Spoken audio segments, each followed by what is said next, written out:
نبی کریم صلی اللہ علیہ وآلہ وسلم کی زندگی کے اہم واقعات۔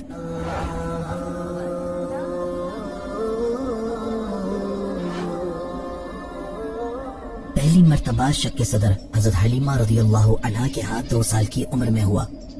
6 سال کی عمر میں آپ کی والدہ حضرت آمنہ رضی اللہ عنہا کی وفات ہوئی۔ 8 سال کی عمر میں آپ کے دادا حضرت عبد المطلب رضی اللہ عنہ کی وفات ہوئی۔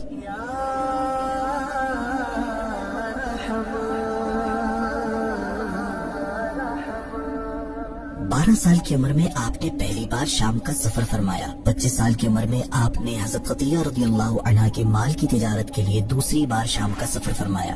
25 سال ہی کی عمر میں آپ کا حضرت خدیجہ سے نکاح ہوا۔ آپ رضی اللہ عنہا سے پہلے بیٹے حضرت قاسم پیدا ہوئے جو 17 ماہ کی عمر میں وفات پا گئے۔ تقریباً 30 سال کی عمر میں پہلی بیٹی حضرت زینب رضی اللہ عنہا کی پیدائش ہوئی۔ تقریباً 33 سال کی عمر میں حضرت رقیہ رضی اللہ عنہا کی پیدائش ہوئی۔ پھر حضرت ام کلثوم رضی اللہ عنہا کی پیدائش ہوئی۔ 35 سال کی عمر میں خانہ کعبہ میں حجر اسود نصب کرنے کا واقعہ پیش آیا۔ ایک روایت کے مطابق 35 سال ہی کی عمر میں خاتون جنت حضرت فاطمہ الزہرا رضی اللہ تعالی عنہا کی پیدائش ہوئی۔ اعلان نبوت سے پہلے حضرت عبداللہ کی ولادت ہوئی۔ آپ نے بچپن میں وفات پائی۔ 40 سال کی عمر میں آپ پر پہلی وحی نازل ہوئی۔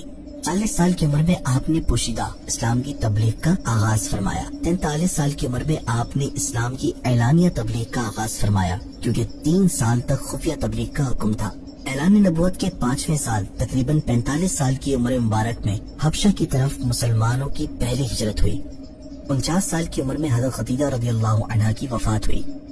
تقریباً 49 سال کی عمر میں حضرت سودا رضی اللہ عنہا سے آپ کا نکاح ہوا۔ پھر سیدہ عائشہ رضی اللہ عنہا سے نکاح ہوا۔ اسی سال دعوت اسلام کے لیے سفر طائف کا واقعہ ہوا۔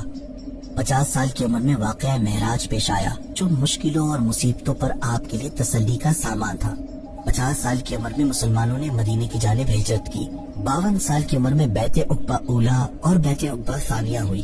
اس سال قریش نے رسول اللہ صلی اللہ علیہ وسلم کو جانی نقصان پہنچانے کی کوشش کی۔ 53 سال کی عمر میں ہجرت مدینہ کے دوران غار ثور میں قیام، مدینے میں آپ کی آمد، مسجد نبوی کی تعمیر، مہاجرین و انصار کے درمیان عقد مواخات اور میثاق مدینہ ہوا۔ کم و بیش 54 سال کی عمر میں غزوہ بدر کا واقعہ پیش آیا۔ 55 سال کی عمر میں غزوہ احد ہوا۔ 57 سال کی عمر میں غزوہ خندق کا واقعہ پیش آیا۔ 58 سال کی عمر میں صلح حدیبیہ ہوئی۔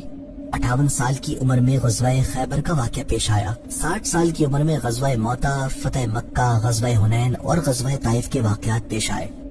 تقریباً 61 سال کی عمر میں حضرت ماریہ قبطیہ رضی اللہ عنہا سے حضرت ابراہیم کی پیدائش ہوئی۔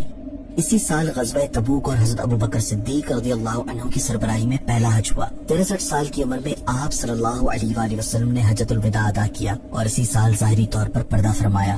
یاد رہے اللہ پاک کے نبی زندہ ہیں، انہیں موت وعدہ الہی کی تکمیل ہے۔